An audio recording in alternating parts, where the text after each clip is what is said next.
Bismillahirrahmanirrahim. Assalamualaikum warahmatullahi wabarakatuh. Innal hamdalillah nahmaduhu wa nasta'inuhu wa nastaghfiruh wa na'udzu billahi min shururi anfusina wa min sayyiati a'malina. May yahdihillahu fala mudilla lahu wa may yudlil fala hadiya lahu. Wa asyhadu an la ilaha illallah wahdahu la syarika lahu wa asyhadu anna Muhammadan 'abduhu wa rasuluh. Sallallahu wa sallama wa baraka alaihi wa ala alihi wa sahbihi wa man ihtada bihadihi wa qatafa atharahu ila yaumiddin, amma ba'd.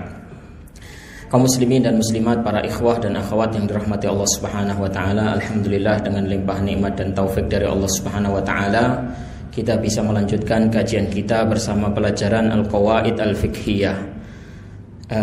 Kaidah fikih yang akan kita angkat pada kesempatan malam hari ini adalah kaidah fikih yang berbunyi idza ijtama'al halalu wal haramu ghulliba al haram. Apabila berkumpul dalam suatu perkara sisi pengharaman dan sisi penghalalan, maka yang lebih dikedepankan adalah sisi pengharamannya.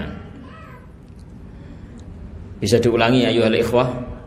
Idza ijtama'al halalu wal haramu ghullibal haram. Apabila berkumpul sisi penghalalan dan sisi pengharaman dalam suatu masalah, dalam suatu perkara, maka yang dikedepankan adalah sisi keharaman. Kaidah ini adalah kaidah yang sangat berharga, kaidah yang banyak sekali penerapannya, yaitu ketika kita berhadapan dengan permasalahan-permasalahan yang hukumnya masih samar, atau bisa disebut dengan istilah syubhat. Perkara-perkara yang hukumnya samar, subhat, ya. Jadi mau dibilang halal, ya kayaknya ada sisi halalnya. Mau dibilang haram, ya kayaknya juga ada sisi keharamannya. Nah, itu namanya syubhat, samar. Kan ada perkara yang jelas-jelas halal, dan ada yang jelas-jelas haram, dan ada yang berbau-bau haram tapi juga berbau-bau halal. Itulah perkara yang disebut dengan perkara yang syubhat atau perkara yang samar, ya. Dan alangkah banyaknya, ya, perkara-perkara yang samar itu khususnya di zaman kita ini, yaitu zaman pesatnya medsos. Kenapa demikian? Ya karena dengan pesatnya media sosial itu banyak sekali ilmu-ilmu dan juga pendapat-pendapat bertebaran di medsos dari berbagai macam ustadz, dari berbagai macam masyayikh, dari berbagai macam ulama, dari berbagai organisasi Islam, dari berbagai referensi. Yang satu bilang ini halal, yang satu tidak halal tapi haram. Yang satu bilang ini wajib, yang satu bilang tidak wajib. Jadi itulah yang disebut dengan perselisihan. Dan perselisihan yang ada, yang sering kita dengar khususnya ya di media sosial itu, akhirnya memunculkan keraguan-raguan, memunculkan kesamaran hukum, ya, memunculkan kesamaran hukum. Ini ada ustadz yang bilang halal, ada ustadz yang bilang haram. Sing bener sing endi? Nah, itu kita akhirnya bingung. Itulah yakni yang disebut dengan syubhat, itulah yang disebut dengan samar, itulah yang disebut dengan ijtima'ul halali wal haram, yaitu berkumpulnya sisi keharaman dan sisi kehalalan pada suatu perkara, pada suatu permasalahan. Jadi kaidah yang kita bahas ini maksudnya saya kira sangat jelas, yaitu jika suatu permasalahan atau suatu perkara atau suatu benda, ya, atau benda atau makanan atau minuman atau pakaian, ya, yang hukumnya antara halal dan haram. Dibilang halal, ya kayaknya iya. Dibilang haram, iya kayaknya. Nah, maka dalam kondisi yang seperti itu, yang dikedepankan, yang hendaknya dipilih adalah sisi keharaman.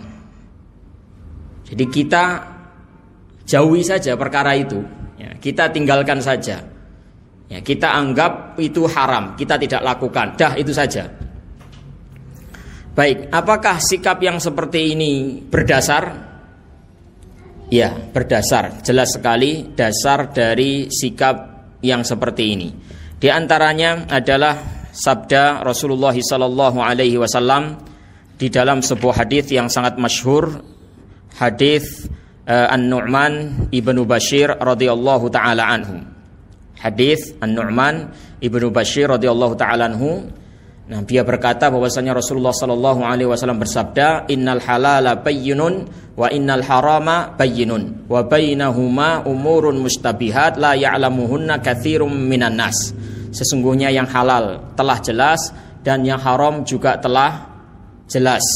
Dan di antara keduanya ada perkara yang mustabihat, perkara yang samar-samar, tidak banyak orang yang mengetahuinya. Famanittaqa syubuhat faqad istabra'a li dinihi wa irdi. Siapa yang membentengi dirinya, menjaga dirinya dari perkara-perkara yang samar, yang syubhat itu, maka dia sudah mengambil sikap kehati-hatian, sikap yang selamat untuk agama dan kehormatan dirinya. Waman waqa'a fil haram waman waqa'a fi syubhat waqa'a fil haram. Dan siapa yang terjerumus kepada perkara yang syubhat itu, maka dia sungguh telah terjerumus kepada perkara yang haram. Ya, karra'i yar'a haulal hima yushiku an yarta'afi. Seperti penggembala yang menggembalakan hewan-hewan gembalanya di daerah larangan, dekat daerah larangan, haulal hima, bukan di daerah larangan ya, di sekitar daerah larangan, jadi tidak di daerah larangan. Nah, yushiku an yarta'afihi, hampir-hampir saja dikhawatirkan ya dia masuk ke dalam daerah larangan itu. Namanya juga hewan gembalaan, ya nggak bisa diajak kompromi. Ya, kadang sudah ada tulisan ya, dilarang masuk daerah ini. Lah kambing gak iso moco. Nah, kita menggembalakan hewan kita di daerah situ, di dekat situ, ya bisa jadi kambingnya masuk, meskipun kita bisa baca, tapi kambing kita nggak bisa baca. Nah, jadi seperti itu. Hadis riwayat Bukhari. Kemudian dalil yang kedua adalah sebuah hadis yang diriwayatkan oleh Imam Ibnu Majah. Nah, bahwasanya Rasulullah sallallahu alaihi wasallam bersabda, la yablughul abdu an yakuna minal muttaqin hatta yada'a ma la ba'sa bihi hadaron mimma bihil ba'su. La yablughul abdu an yakuna minal muttaqin. Seorang hamba tidaklah mencapai derajat muttaqin. Seorang hamba tidaklah mencapai derajat muttaqin, orang yang bertakwa, sebelum dia meninggalkan perkara yang tidak apa-apa karena kehati-hatian supaya tidak terjerumus kepada perkara yang apa-apa. Seorang hamba itu tidak sampai kepada derajat yang muttaqin sampai apa? Meninggalkan perkara yang nggak apa-apa. Dalam rangka apa? Dalam rangka berhati-hati supaya tidak terjerumus kepada perkara yang apa-apa. Perkara yang haram maksudnya. Jadi dia menjauhi perkara yang halal karena kehati-hatian, khawatir terjerumus kepada perkara yang haram. Kemudian juga sabda Rasulullah sallallahu alaihi wasallam di dalam Sahihul Bukhari, nah dari cucu beliau, nah da' ma yaribuka ila ma la yaribuk. Tinggalkan perkara yang ragu-ragu kepada perkara yang tidak ragu-ragu lagi. Tinggalkan perkara-perkara yang membuat dirimu ragu kepada perkara yang tidak membuatmu ragu lagi. Ini 3 dalil, saya kira sudah cukup mewakili dalil-dalil yang lain. Nah, menunjukkan bahwasanya kalau kita sedang dihadapkan pada perkara yang samar-samar, maka sikap yang baik adalah ambil sikap yang berhati-hati. Ada sisi penghalalan, ada sisi pengharaman. Sikapi seolah-olah itu haram, tinggalkan. Sikapi seolah-olah itu adalah haram, kemudian tinggalkan. Baik, berikutnya adalah apa saja hal-hal yang menyebabkan perkara itu menjadi syubhat, perkara itu menjadi samar, sehingga kita menerapkan kaidah ini. Atau dengan kata lain, kaidah ini diterapkan dalam kasus yang seperti apa? Kasus yang samar itu yang kayak apa? Baik, kesamaran hukum itu muncul karena sebab-sebab berikut ini. 1. Ta'arudul adillah. Apa? Ta'arudul adillah. Pertentangan dalil-dalil. Pertentangan dalil-dalil. Sebenarnya kalimat ini tidak sepenuhnya benar. Ya, kalimat ta'arudul adillah, pertentangan dalil itu tidak sepenuhnya benar. Kenapa? Karena memang dalil itu sebenarnya tidak bertentangan. Dalil itu antara Quran dan Sunnah, atau antara Quran ayat yang satu dengan ayat yang lain, hadis riwayat yang satu dengan riwayat yang lain, itu sebenarnya tidak bertentangan. Kalaulah ada pertentangan, berarti kita saja yang tidak bisa memadukan, tidak bisa menemukan titik temunya. Mungkin orang lain bisa menemukan titik temunya. Nah, jadi pertentangan asli itu nggak ada. Yang ada itu dalil yang kayaknya bertentangan. Nah, kayaknya bertentangan. Dan ini adalah sesuatu yang sifatnya relatif. Saya katakan relatif ya karena mungkin menurut si A bertentangan, menurut si B tidak. Pemahaman orang itu berbeda-beda, level pemahaman seseorang itu berbeda-beda. Ya, dianggap A bertentangan ya karena memang pemahamannya mungkin ya levelnya segitu. Ada yang pemahamannya tinggi, cerdas, pinter, sehingga dia memandang enggak bertentangan, apanya yang bertentangan. Nah, seperti itu. Ya. Tapi saya akan menyebutkan contoh saja, menyebutkan contoh. Contoh ini juga sifatnya relatif, ya. Jadi ini adalah dalil yang dianggap bertentangan oleh sebagian ulama. Mungkin sebagian ulama yang lain tidak. Baik, contohnya adalah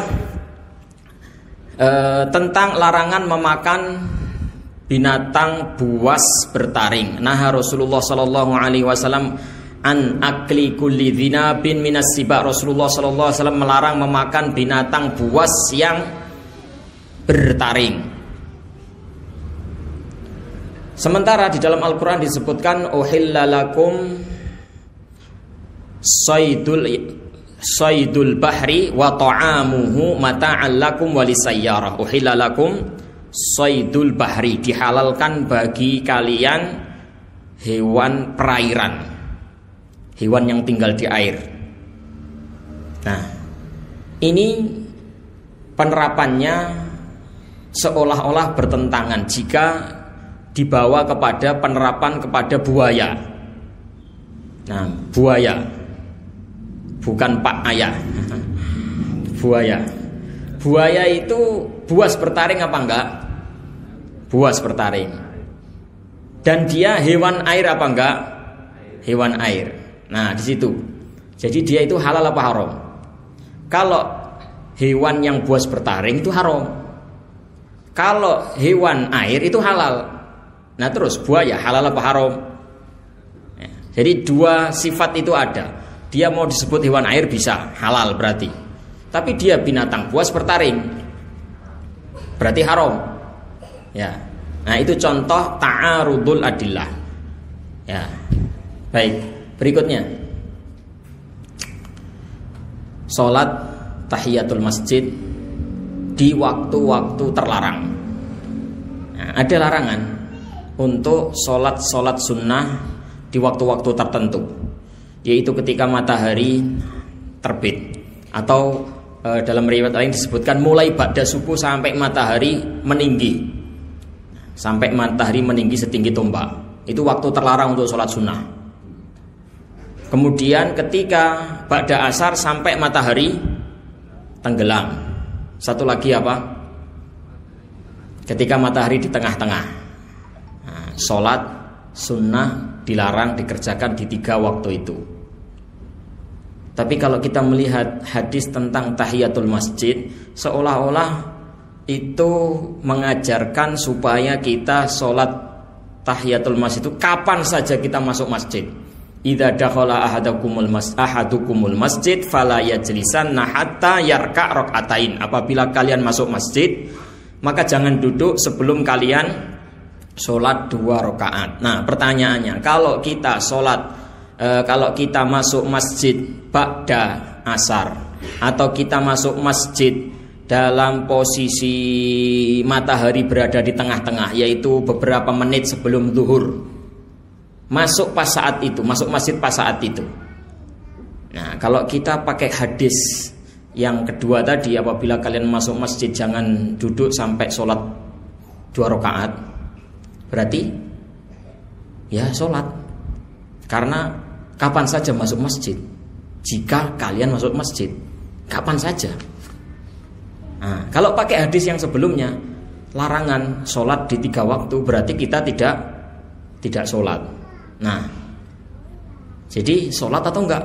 Dari satu sisi boleh sholat, dari satu sisi tidak boleh sholat.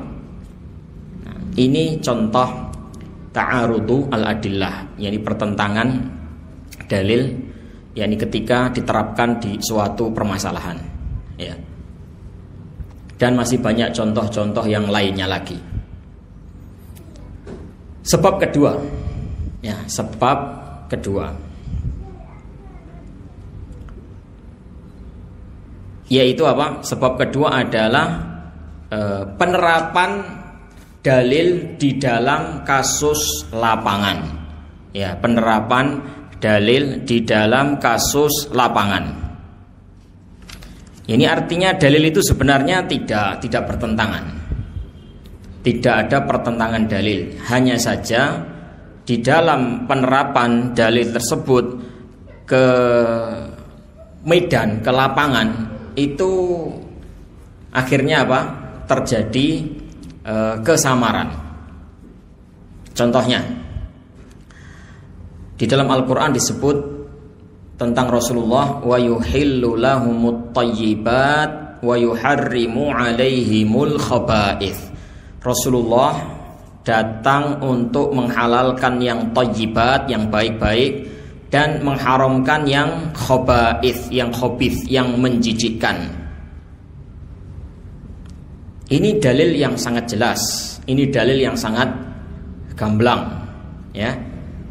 Rasulullah menghalalkan yang thayyibat, mengharamkan yang khabith, yang menjijikkan. Nah, sekarang dalam kita menerapkan dalil ini pada lapangan, kasus di lapangan, mungkin saja terjadi perbedaan pendapat. Contohnya apa? Hukum cacing, hukum bekicot. Ya, apakah itu halal, apakah itu haram? Muncul perbedaan pendapat di kalangan para ulama. Yang sebagian mengatakan haram. Dalilnya apa? Wa yuhillu lahumut thayyibat wa yuharrimu alaihimul khaba'ith. Rasulullah itu datang untuk menghalalkan yang baik-baik dan mengharamkan yang menjijikkan. Ya, berarti cacing masuk haram, bekicot masuk haram. Imam Malik mengatakan enggak. Memang ayat itu benar, kita tidak mengingkari. Nah, bahwasanya Allah menghalalkan yang baik, menghalalkan yang baik-baik, mengharamkan yang buruk-buruk, yang khabith, yang menjijikkan. Tapi mana dalil bahwasanya cacing, bekicot menjijikkan? Itu kan bagi kamu, bagi yang lain mungkin nggak menjijikkan. Nah, jadi jelas permasalahannya di sini. Sepakat dalam masalah bahwasanya menjijikkan itu haram. Tapi menjijikkan itu apa? Jadi dalilnya tidak bertentangan, tapi ketika menerapkannya di kasus menjadi apa? Pertentangan. Ya, kalau itu khilaf di kalangan para ulama ya. Ada khilaf di kalangan yakni antar ulama dan antar orang awam. Ya, saya tidak mengatakan ini perbedaan pendapat di kalangan para ulama. Nah, tapi saya mengatakan ini perbedaan pendapat antara ulama dan orang awam. Nah, sebagian orang awam kita dengar dalam masalah apa? Hadits la dororo wala diror, la dororo wala diror. Itu hadis itu disepakati sahih, ya, tidak boleh membahayakan diri sendiri dan juga membahayakan orang lain. Ya, tapi dalam menerapkannya di lapangan, kasus lapangan terjadi perbedaan. Apakah rokok masuk situ apa enggak? Ya. Kalau doror dilarang itu jelas, enggak ada khilaf. Tapi rokok masuk apa enggak? Nah, itu yang terjadi khilaf. Nah, saya tidak mengatakan khilaf di kalangan para ulama. Nah, tapi antara ulama dan orang-orang yang juhala. Nah, antara ulama dan orang awam. Sebagiannya banyak orang awam yang mengatakan ya ini boleh. Nah, enggak ada dalilnya, katanya enggak ada dalil pengharamannya. Tapi para ulama mengatakan enggak boleh, haram. Dalilnya la doror wala diror. Nah, ini contoh. Ya, ini menjadi samar hukumnya karena apa? Karena penerapan dalil dalam kasus di lapangan. Jadi dalilnya tidak ada perselisihan, cuma menerapkannya di lapangan terjadi perselisihan. Baik, sebab yang ketiga para ikhwah adalah al-ikhtilat. Ikhtilatu asy-syai'il muharram bisyai'i al-halal. Yakni perpaduan atau percampuran antara yang halal dan yang haram. Baik. Percampuran antara yang halal dan yang haram itu ada dua bentuk. Nah, ada dua bentuk. Yang pertama dinamakan dengan ikhtilat. Yang pertama dikatakan dengan ikhtilat. Ikhtilat itu campur. Zat yang halal bercampur dengan zat yang haram, campur. Dalam artian dia tidak bisa dipisahkan. Tidak bisa dipisahkan. Karena sudah menyatu, melebur. Contohnya apa? Percampuran zat cair. Nah, itu yang mudah. Percampuran antara zat cair, air dengan khamr. Ya, air dengan khamr. Nah, itu kan sudah melebur jadi satu. Campur, nggak bisa dipisahkan. Airnya halal, khamrnya haram. Ya. Campur yang halal dan yang haram, jadilah syubhat. Ya, jadilah syubhat samar. Baik, dalam hal ini para ikhwah, yakni para ulama membedakan juga percampuran ini ada dua keadaan. Percampuran yang sifatnya tidak bisa dipisahkan itu ada dua keadaan. Yang pertama, jika zat yang haram itu sifatnya sedikit, zat yang halal sifatnya banyak, jumlahnya banyak. Jadi yang halal itu mendominasi, yang haram sedikit. Seperti air, ya, bercampur khamr tadi, tapi khamrnya sedikit sehingga nggak merubah bau, warna dan sifat air itu tadi. Tidak merubah apa? Bau, warna dan sifat air. Apa hukumnya? Jumhur ulama mengatakan itu boleh. Ya, jumhur ulama mengatakan bahwasanya itu boleh. Airnya banyak, khamrnya sedikit dan nggak mempengaruhi. Nah, nggak mempengaruhi. Yang berikutnya adalah kebalikannya. Jika zat yang haram itu banyak sehingga merubah sifat dari zat yang halal tadi. Jadi warnanya atau baunya atau rasanya sudah berubah dengan adanya percampuran yang haram tadi. Nah, maka yang ini jelas dijauhi. Kalau percampuran yang sifatnya seperti ini jelas haram. Semuanya menjadi haram, tidak boleh diminum.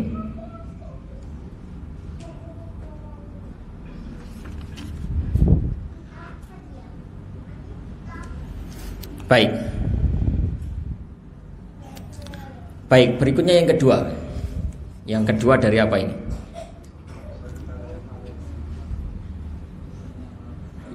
Kalau tadi itu percampuran yang tidak bisa dipisah, ikhtilat. Sekarang yang kedua adalah istibham. Nah, istibham. Ada ikhtilat, ada istibham. Kalau istibham ini percampuran tapi bisa dipisahkan. Atau dengan bahasa lain sebenarnya nggak bercampur ya, nggak bercampur, cuma rancu gitu aja, rancu. Dia kalau mau dipisah ya bisa, wong tidak bercampur. Tapi tidak bisa kita tentukan antara yang haram dan yang haram, yang halal dan yang haram, nggak bisa kita tentukan. Tidak bisa dibedakan. Memang dia tidak melebur. Jadi dia berpisah tapi nggak bisa dibedakan. Contohnya apa? Contohnya sebentar sebelum masuk ke situ. Nah, contohnya ada satu baskom daging kambing tertabrak motor. Ada daging kambing tertabrak motor, kemudian dicincang-cincang dijadikan satu baskom. Kemudian ada lagi kambing yang disembelih dengan sembelihan syar'i, dicincang-cincang juga, diletakkan di baskom juga. Nah, baskomnya kembar. Kemudian ya diputar seperti ini. Baskom kembar ini isinya daging, diputar seperti ini. Nah, atau orang lupa mana tadi ya, yang kanan apa yang kiri, yang sembelihan mana, yang tertabrak motor mana. Nah, coba gimana seperti ini? Ini namanya istibham, rancu. Dia nggak bercampur sebenarnya, terpisah. Jelas terpisah, sendiri, baskomnya sendiri-sendiri kan nggak bercampur. Tapi antum bingung, ini yang halal yang mana, yang haram yang mana?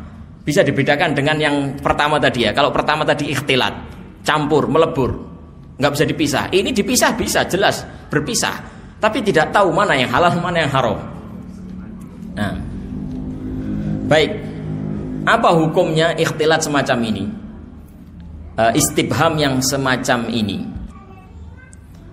Istibham yang semacam ini itu hukumnya tidak satu. Nah, tapi ada 3 keadaan. Nah, ada 3 keadaan, tidak satu macam keadaan saja, tapi ada 3. Karena kalau dipukul rata, ini ada kalanya orang akan susah. Kalau seandainya yakni percampuran halal dan haram itu mutlak dijauhi, ya mutlak harus dijauhi, itu akan menyebabkan yakni masyaqqah, berat. Maka para ulama memperinci jenis istibham yang semacam ini. Yang pertama, istibhamu asyai'il halali al-mahsuri bisyai'il muharramil mahsuri. yakni percampuran antara halal yang jumlahnya terbatas dengan yang haram yang jumlahnya terbatas juga. Yang halal jumlahnya terbatas, yang haram jumlahnya juga terbatas. Katakan saja misalnya satu kambing dengan dua kambing, satu kambing dengan dua kambing, satu dan dua ini sama-sama jumlah terbatas. Jadi ada satu kambing halal dan ada dua kambing haram. Rancu tidak bisa dibedakan. Ya, satu kambing halal dan dua kambing haram tidak bisa dibedakan. Yang satunya tertabrak motor, nah yang dua disembelih. Ya, atau dibalik, nggak apa-apa. Yang dua disembelih, yang satu ketabrak motor. Kasusnya seperti tadi, nggak jelas. Ya, yang tertabrak motor itu yang mana, yang sembelihan itu yang mana. Maka yang seperti ini dijauhi semuanya. Dijauhi semuanya. Nah, karena kita tidak, yani karena kalau kita ingin menuju kepada yang halal, ya akan sangat dikhawatirkan terjerumus kepada yang haram. Ini yang pertama. Berikutnya yang kedua. Antastabhimal ainul muharramah al mahsurah bihalalin ghairi mahsur. Ya, bihalalin ghairi mahsur, yaitu percampuran, kerancuan antara perkara yang halal jumlahnya banyak dengan sedikit haram yang jumlahnya sedikit. Haram yang jumlahnya mahsur. Ya. Haram yang jumlahnya mahsur, ini jumlahnya terbatas. Saya ulangi, yang halal tidak terbatas, yang haram terbatas. Bagaimana contohnya? Contohnya satu wanita di Lamongan itu adalah saudara perempuan kita sepersusuan. Pokoknya ada. Nah, ada salah satu wanita sebaya dengan kita, ya, di Lamongan ini, ya, yang saudara perempuan kita sepersusuan. Ini dulu kecilnya disusui oleh ibu kita. Berarti kan saudara kita. Tapi kita tidak tahu yang mana. Mungkin nggak seperti ini. Antum punya saudara persusuan, tapi Anda tidak tahu. Anda tidak tahu saudara sepersusuan itu mana. Pokoknya orang Lamongan. Jadi dari 3.000 wanita di Lamongan misalnya, itu ada satu yang haram. Apakah antum boleh menikah dengan wanita Lamongan? Jangan-jangan nanti keliru nih saudara saya. Hah? Jawabnya boleh. Nah, status kasusnya apa tadi? Keadaan kasusnya apa? Halal banyak bercampur dengan haram sedikit. Yang haram itu cuma satu, ya ikhwan. Nah, yang haram itu cuma satu. Yang halal banyak, tak terbatas. Ini kalau diterapkan kaidah menjauhi yang syubhat, repot. Ya, repot. Masa nggak boleh nikah sama sekali dengan wanita Lamongan lah. Kalau memang antum sudah terpaku di Lamongan, bagaimana? Nah, kalau memang antum sudah terlanjur, ya ini apa namanya, tertambatkan hati antum kepada salah satu perempuan di Lamongan, ya bagaimana lagi? Nah, boleh. Nah, beda lagi kalau tadi ayo lehwa. Kalau kasus ini kalau dibawa ke kondisi pertama bisa. Siapa yang bisa membuat kasus, contoh kasus? Yaitu halal terbatas bercampur dengan haram terbatas. Salah satu dari 10 wanita adalah saudara persusuan kita. Pokoknya ada 10 wanita, salah satu dari mereka itu adalah saudara kita. Nggak tahu yang mana. Kasusnya gimana kok bisa, ceritanya gimana kok bisa seperti itu kronologisnya? Ya mungkin dulu ada pas waktu kita masih kecil ibu kita itu arisan. Ya, grup arisan begitu ya. Ya, arisan ya kurang lebih 20 ibu-ibu lah yang tergabung dalam arisan itu. Yakni 10 orang itu ada yang punya bayi perempuan, biasanya dibawa kalau arisan. Kayak antum kajian gitu. Ibu-ibu kalau kajian kan kadang bawa anak. Ya. Nah, itu ada salah satu dari anak mereka yang nangis. Ibunya pas keluar nangis. Nah, terus disusui oleh ibu kita. Nah, kejadian itu ya anggap saja berulang beberapa kali sehingga persusuan yang berulang kali minimal 5 itu sudah menyebabkan hubungan kemahroman. Ya. Anggaplah sudah terjadi seperti itu. Jadi anak itu nangis ditinggal ibunya terus disusui oleh ibu kita.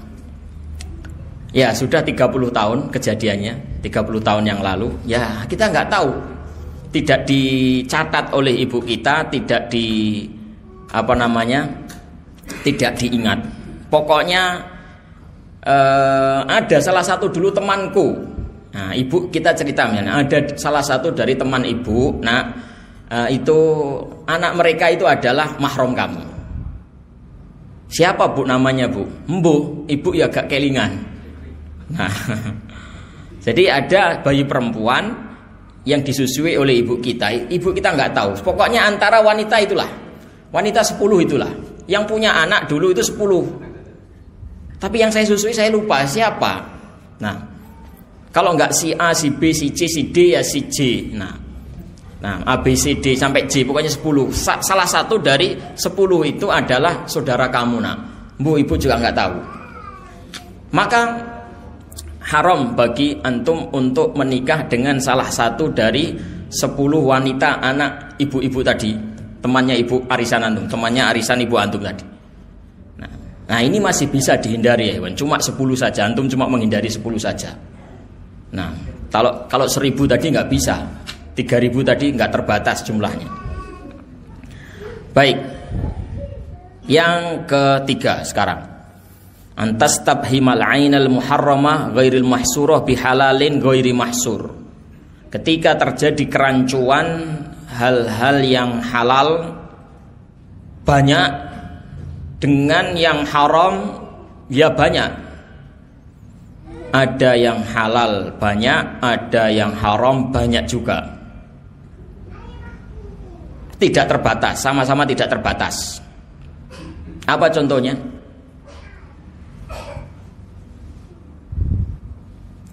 Contoh yang paling sesuai dengan realita adalah pemasukan negara, devisa negara. Devisa negara itu banyak sekali. Nah, ada dari peternakan, ada dari pertanian, perkebunan. Yang halal-halal banyak, yang haram-haram juga banyak. Ya, dari pajak minuman keras, pajak rokok, pajak judi, pajak macam-macam, ya. Ini. Jadi yang halal juga banyak, yang haram juga banyak. Terus diberikan kepada rakyat. Ya, sembako, BLT, ya kan? Termasuk pembangunan. Nah, apa hukumnya? Hukumnya halal ya. Hukumnya halal. Ini antas tabhim al-ainal muharramah ghairil mahsurah bihalalin ghairi mahsur. Nah, ini para ulama menyebutkan contohnya adalah itu tadi, yaitu pemasukan negara. Nah, fala yahrum bihadzal ikhtilat tanawulu syai'in bi'ainihi. Nah, maka tidak haram, yakni percampuran, maka tidak haram ketika terjadi percampuran yang semacam ini. Nah, ketika seseorang tidak mengetahui, fala yahrum bihadzal ikhtilat tanawulu syai'in bi'ainihi illa an yaktarina bitilkal ain alamatun tadullu ala annahu minal haram. Nah, kecuali kalau kita tahu bahwasanya yang diberikan kepada kita itu pas bagian yang haram. Saya kasih contoh lain lagi supaya mudah ya. Ada orang pemasukannya dari yang halal ada, dari yang haram juga ada. Dia kalau pagi berdagang, yang dia jual itu adalah barang-barang yang halal. Ya dia toko, ya dia jual beras, dia jual minyak, dia jual yakni keperluan, yakni sembako lah. Ya, toko kelontong seperti itu. Halal. Tapi kalau dia malam, maling. Jadi pemasukannya campur. Ya. Pemasukannya campur. Yang halal ya banyak, yang haram ya banyak. Terus dia memberikan hadiah kepada antum. Nah ini, boleh nggak hadiah antum terima? Boleh. Ya, hadiahnya antum terima, boleh. Kecuali jika antum tahu yang diberikan antum itu pas bagian yang haram. Dia datang kepada antum mengatakan, "Mas, ini aku punya hadiah untuk kamu." Nah, semalam dapat banyak HP. Dikasih. Nah, berarti ini bagian yang haram. Nah, kalau antum tahu bahwasanya yang diberikan kepada antum itu pas yang haramnya tadi, maka itu tidak boleh. Tapi kalau antum tidak tahu, pokoknya dia memberi pada antum entah itu dari mana, maka boleh ya ikhwan. Nah, maka itu adalah yang diperbolehkan. Wallahu a'lam bishawab. Baik, ini sebab-sebab munculnya syubhat. Ada yang bisa mengulangi ya ikhwah? Ada 4 sebab-sebab. Ada 3 sebab-sebab munculnya syubhat. Siapa peserta khususnya? Di sini dibuat 2 kelompok apa enggak? Seperti yang saya usulkan kemarin, ada peserta umum, ada peserta khusus, santri yang siap untuk ditanya, siap untuk dites. Siapa? Berdua ini. Masya Allah. Baik, silakan Mas Ulil. Diulangi sebab munculnya syubhat.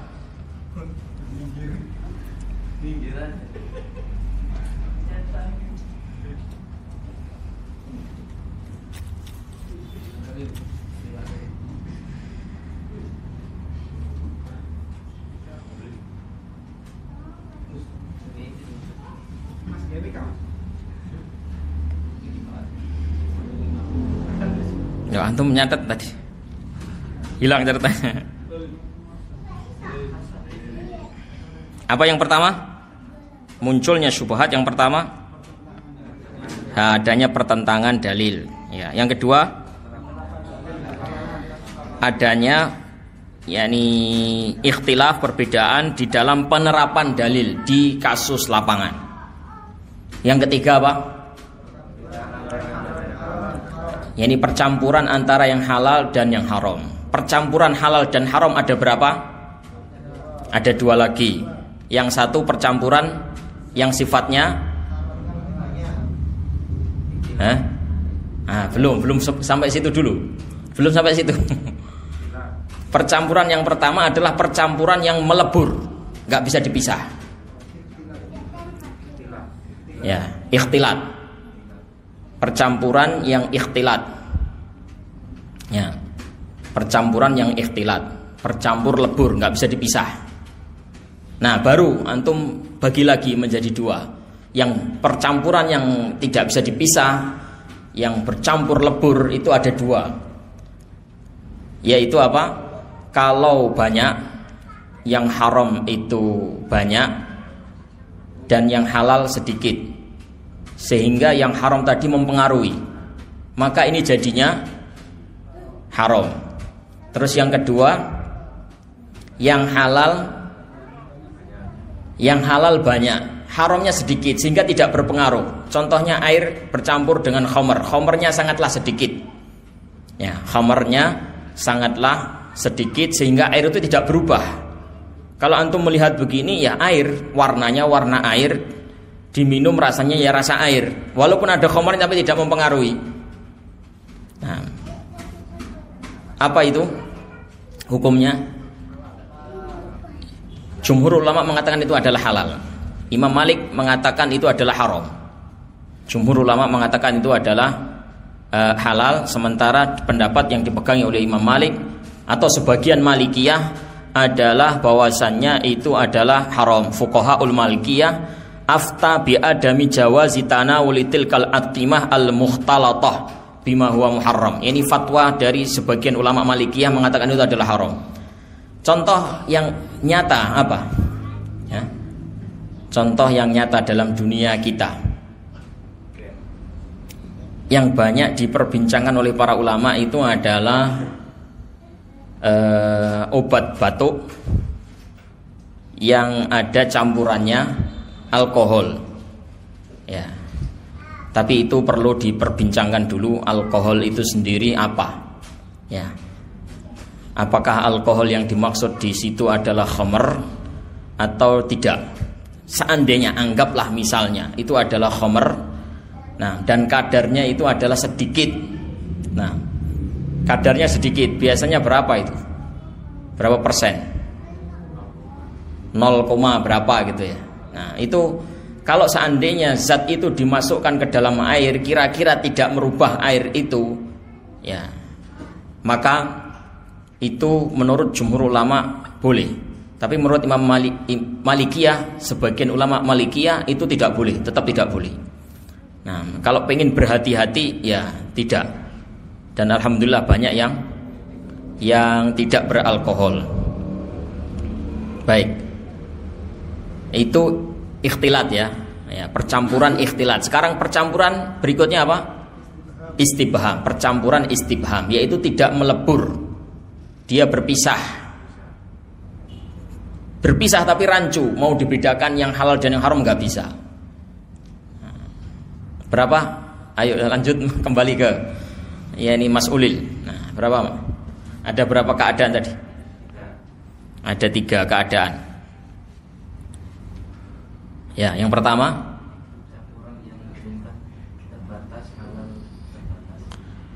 haramnya terbatas, halalnya juga terbatas.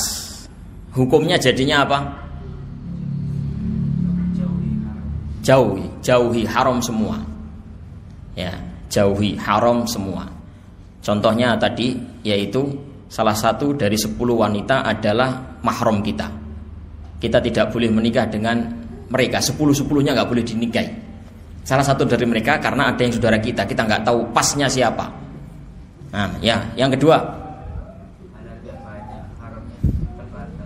ya ini halal yang tidak terbatas bercampur dengan haram yang terbatas. Ya. Haramnya terbatas, halalnya tidak terbatas. Contohnya apa tadi? Salah satu dari wanita di Lamongan adalah saudara perempuan sepersusuan kita. 1:1000. 1 halal, 1000 tidak halal. Kebalik. 1 haram. Di tengah-tengah 1000 yang halal.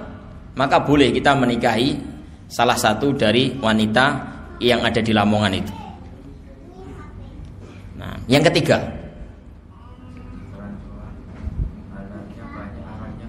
halalnya tidak terbatas, haramnya juga tidak terbatas. Nah, gimana statusnya? Halal atau haram jadinya? Halal saja, sudah selesai sampai situ.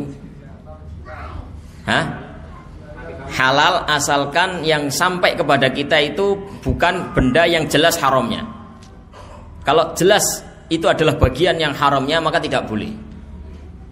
Nah, demikian. Baik, sekarang apa ketentuan atau definisi terbatas dan tidak terbatas? Definisi terbatas dan tidak terbatas itu apa? Ini dalam kitab Syafi'iyah disebutkan, ya, terbatas itu kalau antum melihat langsung bisa menghitungnya, itu terbatas. Nah, antum bisa menghitungnya. Tapi kalau antum melihat, wah, gak hitungan, nah itu namanya tidak terbatas. Selama bahasa kitanya bisa dihitung dengan jari lah. Nah, bisa dihitung dengan jari lah. Jadi kita melihat itu 10 misalnya, seperti itu. Nah, itu namanya terbatas. Kalau sudah sekali lihat itu nggak bisa dihitung, berarti itu tidak terbatas. Baik, sekarang kita masuk ke subbab berikutnya, yaitu penerapan kaidah ini. Penerapan kaidah ini. Penerapan kaidah ini para ikhwah yang dirahmati Allah Subhanahu wa taala banyak sekali. Ya, di antaranya yang saya contohkan tadi di awal tadi, misalnya masalah daging buaya. Daging buaya. Itu terjadi kesamaran. Karena dia dari satu sisi dia adalah hewan buas bertaring, tapi dari sisi lain dia adalah hewan perairan.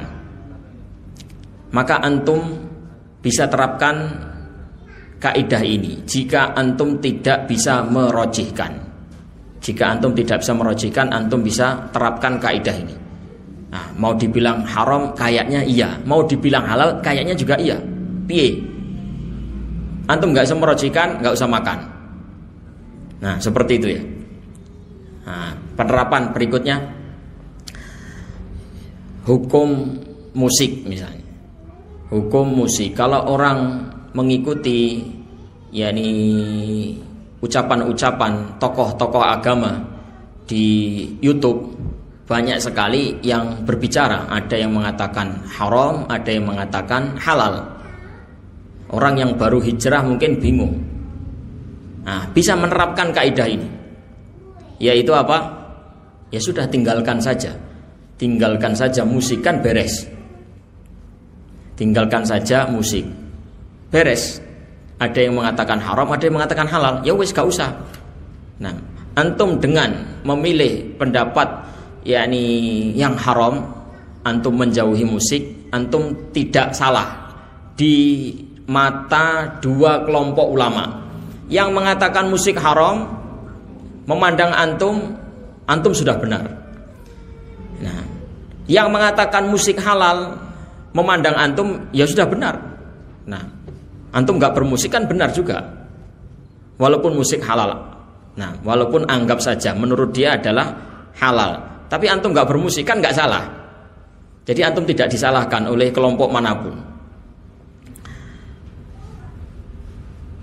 Hukum isbal, ya, isbal tapi tidak sombong. Sebagian ulama ada yang mengatakan boleh kalau nggak sombong. Nah, sebagian mengatakan nggak boleh. Mau sombong, mau tidak sombong, tetap haram. Kan bingung jadinya kita. Nah, maka bisa diterapkan kaidah ini. Ya sudah, tidak usah isbal.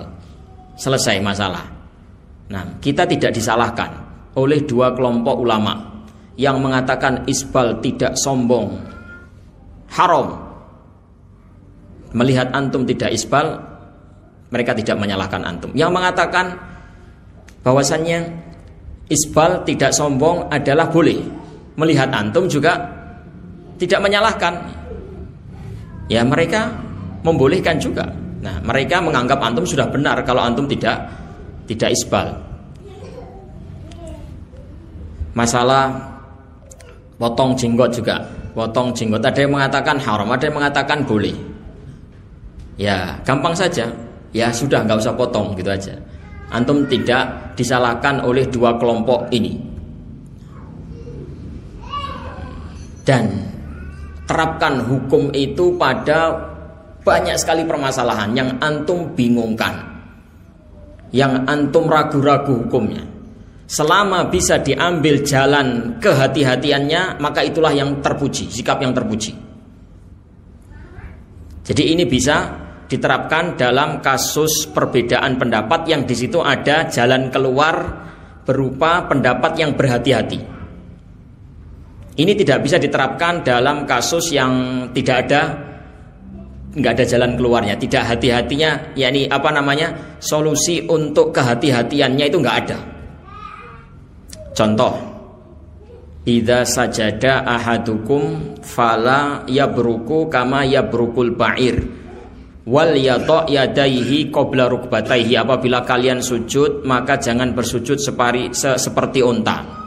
Janganlah kalian bersujud seperti sujudnya unta, menderum seperti menderumnya unta, berlututnya unta, tapi hendaknya dia menjatuhkan tangannya terlebih dahulu sebelum lututnya. Tangan dulu baru lutut. Nah, hadis ini oleh sebagian ulama dikatakan terbalik. Nah, idza sajada ahadukum fala yabruk kama yabrukul ba'ir. Apabila salah seorang di antara kalian sujud, jangan sujud berlutut seperti berlututnya unta. Fal yadha rukbataihi qabla yadayhi. Hendaknya dia menjatuhkan lututnya dulu baru tangannya. Nah, jadi ada dua versi. Nah, kalau antum mau mengambil kehati-hatian gimana caranya? Tidak bisa antum hindari. Ya kalau nggak tangan dulu ya lutut dulu, nggak bisa dihindari, kehati-hatiannya nggak ada. Nah, jadi kaidah ini diterapkan bisanya cuma di perkara yang memang ada jalan keluar, yaitu pendapat yang lebih berhati-hati. Baik, dan kaidah ini saya ingatkan sekali lagi, ini kaidah yang dalam penerapannya banyak unsur relatif. Banyak unsur relatif, karena syubhat itu sekali lagi relatif. Bagi saya musik haram itu sudah tidak samar. Nah, tapi bagi orang yang mungkin baru ngaji bisa jadi samar. Bagi antum mungkin jelas, ya kan? Jelas, musik haram itu jelas. Tapi bagi orang yang baru ngaji mungkin masih bingung, terombang-ambing. Nah, jadi antum tidak menerapkan kaidah ini. Antum menerapkan kaidah, ya sudah, menjauhi musik karena dia haram, bukan karena samar. Bagi antum bukan samar. Kemudian contoh lagi, bagi seseorang daging buaya itu hukumnya samar, sehingga dia menjauhinya karena samar. Tapi kalau antum melihat yakni orang makan daging buaya, ya antum tidak usah terburu-buru mengingkari dulu.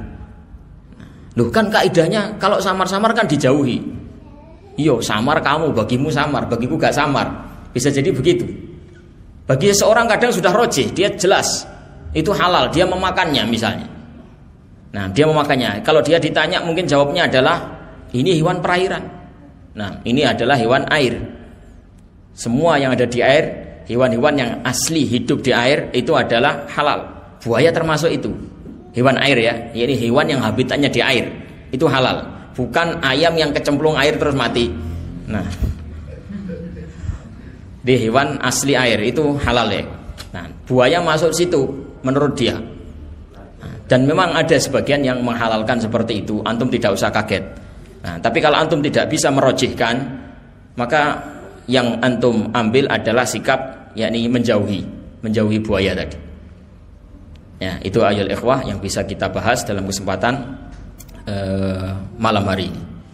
Sebelum kita akhiri, mungkin ada yang disampaikan, ditambahkan atau ditanyakan, silakan.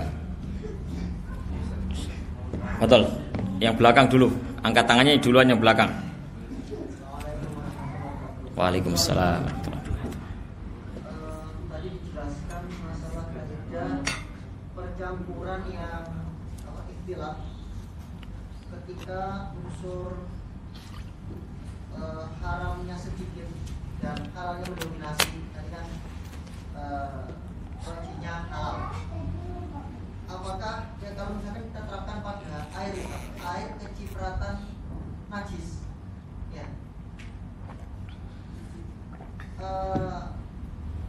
setahu saya, misalkan kencing lah, misalkan nyiprat ke air, taruhlah satu timba, itu kalau kecipratan itu rasanya hilang, cipratannya kan tidak berubah baunya, warnanya dan rasanya saya kira juga berubah, satu timba ya. apakah kaidah itu bisa diterapkan sehingga airnya ini dihukumi suci? Nah, atau ada ukuran tertentu? Ya, terus juga mohon maaf, saya pernah juga mendengar tentang masalah dua kula sebagai batasan. Ini dalilnya dari mana?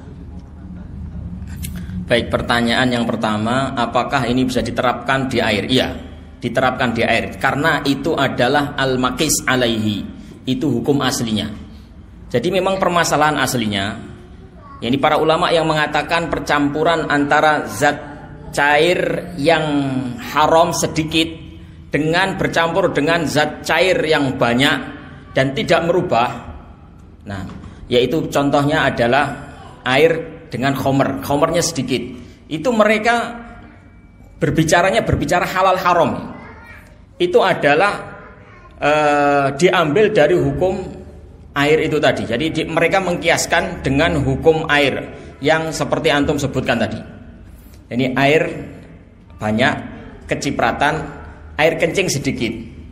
Jadi dikiaskan di situ. Nah, kalau memang itu, maka itu adalah memang hukum aslinya seperti itu.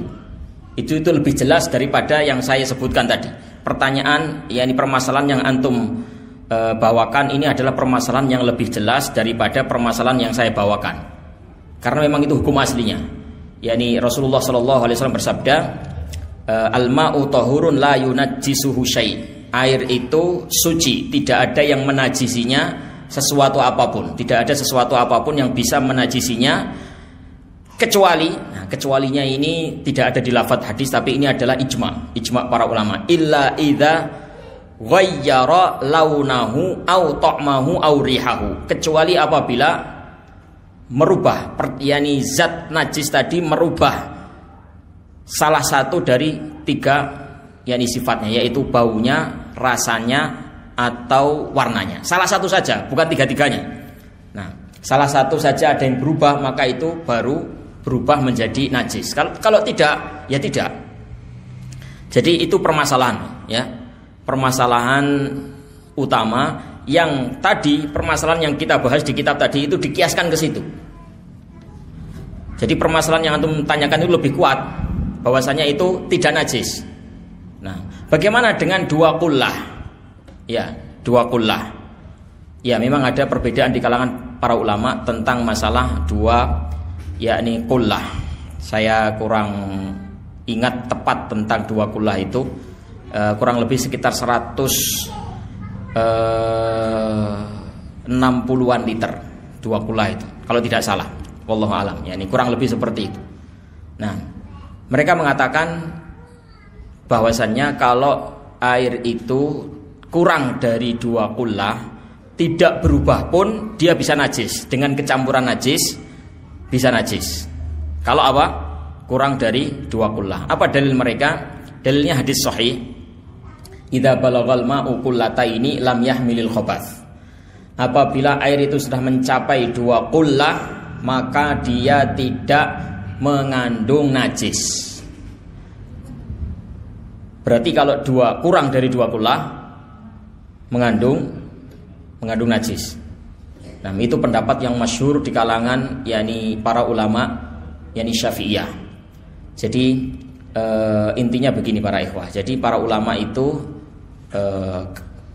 bersepakat kalau air itu banyak itu maksudnya lebih dari dua kullah ya. Kalau air itu banyak kecampuran najis dan najis itu tidak merubah, sepakat air itu tidak najis. Ya. Itu kesepakatan pertama. Poin yang disepakati pertama, sekali lagi apa? Kalau airnya banyak, dalam artian lebih dari dua kullah, terus kecampuran najis dan tidak merubahnya, maka hukumnya apa? Tidak najis. Sepakat, ulama sepakat. Yang kedua, kesepakatan yang kedua yaitu kalau air itu sedikit itu dua kullah, kurang dari dua kullah itu sedikit dan berubah bau atau warna atau rasa, maka itu najis. Sepakat juga.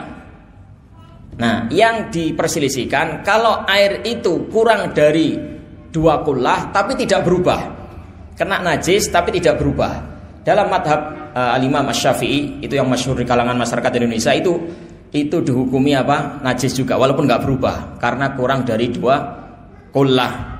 Nah, sementara pendapat yang lainnya mengatakan kalau memang tidak berubah ya tidak najis walaupun kurang dari 2 qullah. Nah, mana yang rajih? Wallahu a'lam. Yang rajih adalah tidak najis kalau dia tidak berubah. Kalau dia tidak berubah meskipun kurang dari 2 qullah. Bagaimana dengan hadis lam idza balaghal ma'u qullatain lam yahmilil khabath? Apabila air sudah mencapai 2 qullah maka tidak mengandung najis. Nah, ini perlu saya bawa kepada lafadz aslinya. Kalau diterjemahkan agak susah. Nah, lafadz aslinya idza balaghal ma'u qullatain lam yahmilil khabath, apabila air itu lebih dari 2 qullah lam yahmilil khabath, itu artinya tidak mengandung kemungkinan ternajisi. Itu mungkin penerjemahan yang lebih tepat, tidak mengandung kemungkinan ternajisi. Berarti kalau kurang dari 2 qullah mengandung kemungkinan ternajisi, bukan najis langsung. Kalimat lam yahmil, yakni lam yahmilil khabath. Kalau 2 qullah lebih itu tidak mengandung kemungkinan ternajisi. Berarti kalau kurang dari 2 qullah apa? Mafhum mukhalafahnya apa? Ada kemungkinan ternajisi. Berarti tidak langsung najis. Ada kemungkinan ternajisi. Nah, kemungkinan itu dikembalikan lagi kepada kemungkinan itu kan belum jelas ya. Kemungkinan bisa ternajisi, kemungkinan juga tidak. Nah, terus pasnya gimana? Pasnya berubah apa enggak? Nah, pasnya itu berubah apa enggak? Kalau dia berubah berarti dia najis. Kalau dia tidak berubah tidak najis. Nah, itu lafadz hadis tadi seperti itu. Nah, jadi wallahu a'lam bishawab. Dengan segala hormat kepada seluruh yakni para ulama, dan ini adalah khilaf yang mu'tabar ya, khilaf yang kuat. Nah, antum tidak usah terlalu ngegas ketika bertemu dengan saudara antum yang memilih pendapat bahwasanya kurang dari 2 qullah tidak berubah maka dia bisa menjadi najis ketika tercampur dengan zat yang najis. Demikian wallahu a'lam. Silakan, siapa tadi?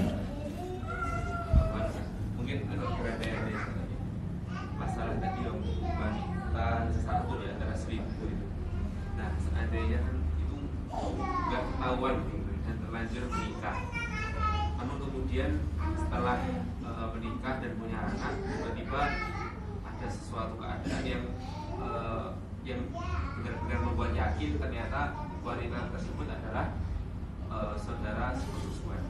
Nah, itu status pernikahannya, status pernikahan dan status anaknya. Ya, pernikahan yang selama ini sudah terjadi ya halal ya. Hubungan yang selama ini terjadi ya halal. Jadi misalnya nikah sudah 5 tahun, ya sudah antum selama 5 tahun itu berhubungan halal, berhubungan dengan status hubungan yang halal. Tapi setelah sekarang tahu dipisah. Nah, jadi yang 5 tahun kemarin itu tidak dihukumi haram karena memang tidak tahu. At-taklifu manutun bil ilmi, yakni hukum halal haram, mubah, makruh, ya sunnah, wajib itu semuanya berkaitan dengan ilmu, dengan pengetahuan. Maka tidak ada hukum bagi yang tidak tahu. Ini dia tidak tahu, menikah dengan saudaranya sendiri nggak tahu, maka hukum haram tidak ada bagi orang yang tidak tahu. Baik tidak tahu keadaan atau tidak tahu hukum, sama. Ini orang yang melanggar hukum karena tidak tahu, dan tidak tahunya itu ada 2 kemungkinan. Tidak tahu kondisi seperti contoh antum tadi, dia tidak tahu bahwasanya itu adalah saudaranya. Nah, ketidaktahuan yang kedua adalah ketidaktahuan hukumnya apa. Hukumnya haram, dia tidak tahu. Nah, sama-sama tidak tahunya. Yang ini tidak tahu hukum, yang contoh antum tadi tidak tahu keadaan. Dia tahu bahwasanya menikahi saudara sendiri itu tidak boleh. Dia tahu, tapi dia tidak tahu kalau itu adalah saudaranya. Ya, maka tidak ada hukum haram. Tapi sekarang kan sudah tahu. Ya dicerai, dipisah. Nah, sebagaimana dulu pernah terjadi. Sebagaimana dulu pernah terjadi di zaman sahabat, yakni ada seorang laki-laki datang kepada Rasulullah mengadukan seorang perempuan. Ya Rasulullah, yakni za'amat annaha arda'atni wa imraati. Wahai Rasulullah, ini wanita ini mengaku dulu pernah menyusui saya dan sekaligus istri saya. Jadi saya dan istri saya itu dulu masa kecil disusui oleh wanita ini. Nah, gimana ya Rasulullah? Dia itu madul ke Rasulullah, yakni maksudnya supaya dapat pembelaan. Tapi wanita ini setelah ditanya, disumpah, nah dia bersaksi bahwasannya dia benar-benar menyusui, yakni suami istri.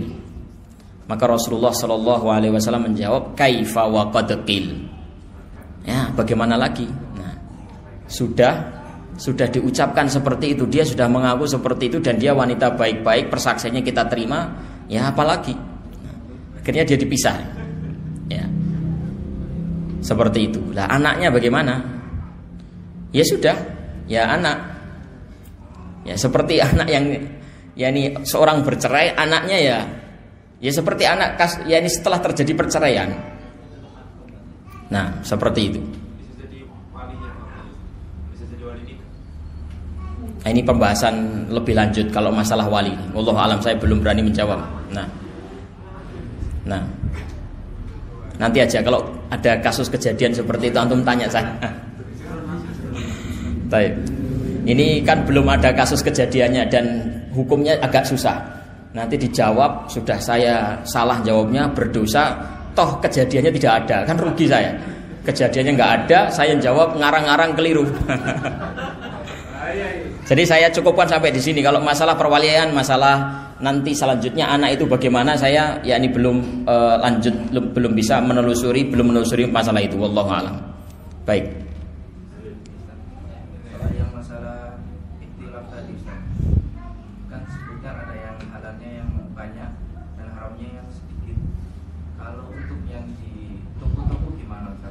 Ada jual rokok yang haram sedikit dan penjualnya kalau melayani itu gimana hukumnya? Penjualnya Melayani rokoknya. melayani rokok. Kasir gitu. Melayani. Ada pembeli terus dilayani untuk membeli. Ya, dia berdosa di situ ketika dia melayani itu. Antum yang tanyakan hukumnya ini atau hukum pemasukannya? Hukumnya sama dua-duanya. Ya, kalau kita bicara tentang perbuatannya itu sendiri, zat perbuatannya tidak boleh. Nah, itu namanya ta'awun. Dia anggaplah dia bukan pemilik toko ya, dia hanya kasir saja. Nah, ya dia berdosa saat itu saja. Tapi kan dia yang dia jual kan banyak yang halal. Banyak yang halal. Maka pemasukannya halal insyaallah. Nah, demikian wallahu a'lam.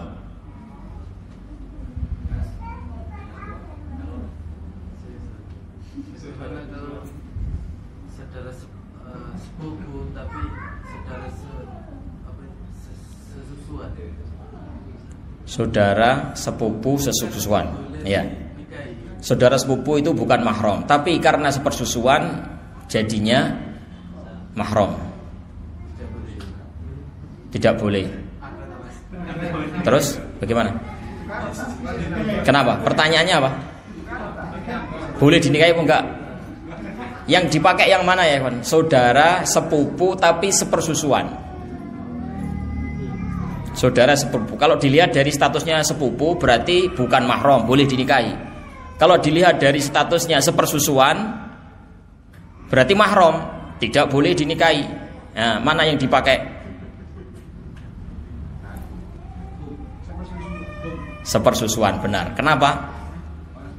Jangankan saudara persusuan yang jangankan saudara sepupu yang itu masih ada hubungan kekerabatan. Orang jauh saja yang nggak ada hubungan apa-apa, kalau sepersusuan dengan kita jadinya mahram. Ya. Apalagi saudara sepupu, sik mambu-mambu dulur ya. Ditambahi sepersusuan ya sudah berarti mahram dia. Mahram, kemahroman itu yang dipakai, berarti tidak boleh apa? Tidak boleh dinikahi.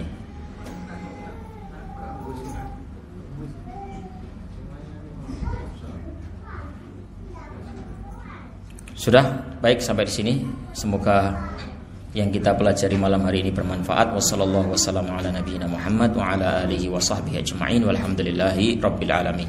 Assalamualaikum warahmatullahi wabarakatuh.